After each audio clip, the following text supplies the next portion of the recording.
दोस्तों नमस्कार। बिहार की राजनीति में जितने भी राजनीतिक पंडित हैं, जितने भी राजनीतिक विश्लेषक हैं, जितने भी राजनीति को गहनता से समझते हैं, जितने भी लोग राजनीतिक खेल को जानते हैं, जितने भी लोग जेडीयू, नीतीश कुमार, बीजेपी की रणनीति को समझते हैं, उन सबका एक ही मानना है कि आखिरकार नीतीश कुमार ने इतना हार्डकोर फैसला कैसे ले लिया। और क्या ललन सिंह चाहते तो सीएम बन जाते निशांत कुमार, ऐसी भी चर्चा हो रही है। और ये चर्चा एक विशेष मुद्दे को लेकर हो रही है। आखिर क्या है वो मुद्दा, वो हम आपको समझाते हैं इस खास रिपोर्ट के जरिए।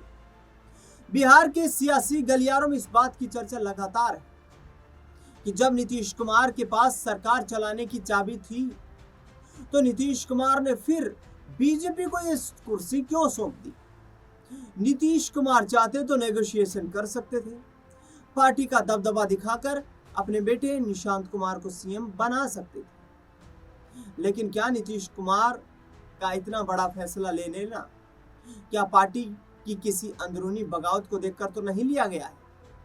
तमाम सवाल हैं, चर्चाएं भी हैं कि यदि नीतीश कुमार के बेटे निशांत कुमार को ललन सिंह सीएम बनाना चाहते तो निशांत कुमार सीएम बन सकते थे। कैसे, देखिए रिपोर्ट। नरेंद्र मोदी और अमित शाह क्या चाहते थे? सबसे बड़ा सवाल यही है। बिहार की राजनीति को करीब से देखने वालों में से एक बड़ा तबका मानता है कि नीतीश की इच्छा से ही सम्राट चौधरी को सीएम बनाया गया है। लेकिन सम्राट के चुनाव में प्रधानमंत्री नरेंद्र मोदी और गृह मंत्री अमित शाह की कितनी सहमति थी? रिपोर्ट्स से मिली जानकारी के मुताबिक सम्राट चौधरी के नाम पर मोहर लगवाने में अहम भूमिका जेडीयू नेता और केंद्रीय मंत्री राजीव रंजन और ललन सिंह ने निभाई। वो प्रधानमंत्री नरेंद्र मोदी से मिले और उन्होंने समझाया कि बीजेपी ने एक कुशवाहा नेता पर बीते कुछ सालों में बहुत कुछ निवेश किया, यानी कि सबसे ज्यादा निवेश किया। ऐसे में अगर सम्राट चौधरी को सीएम नहीं बनाया गया तो लव कुश यानी कि कुर्मी, कोयरी और कुशवाहा में गलत मैसेज जाएगा। फैजान अहमद नरेंद्र मोदी और अमित शाह की रजामंदी पर कहते हैं सम्राट चौधरी प्रधानमंत्री और गृह मंत्री की सहमति से ही बने, बिना उनकी मर्जी के सम्राट सीएम नहीं बन सकते थे। इन दोनों नेताओं की चाहत नहीं होती तो नीतीश के कहने पर भी सम्राट को सीएम नहीं बनाया जाता। चूंकि सम्राट दोनों शीर्ष नेताओं की सहमति से सीएम बन रहे हैं तो उन्हें बहुत दिन तक बीजेपी के अंदर चल रही अंदरूनी खींचतान को नहीं झेलना होगा, वो धीरे धीरे सेटल हो जाएगी। नीतीश कुमार का बहुत बार अपमान कर चुके थे सम्राट। राजनीतिक विश्लेषक पुष्पेंद्र नीतीश कुमार के सम्राट को मुख्यमंत्री बनाने की चाहत को खारिज करते हैं। वे कहते हैं नीतीश कुमार चाहते थे, ये मिथ है। सम्राट गृह मंत्री थे और साथ में चल रहे थे। सम्राट तो नीतीश कुमार को बहुत अपमानित कर चुके हैं। बीजेपी को कोई परवाह नहीं होगा कि नीतीश कुमार किसको चाहते हैं।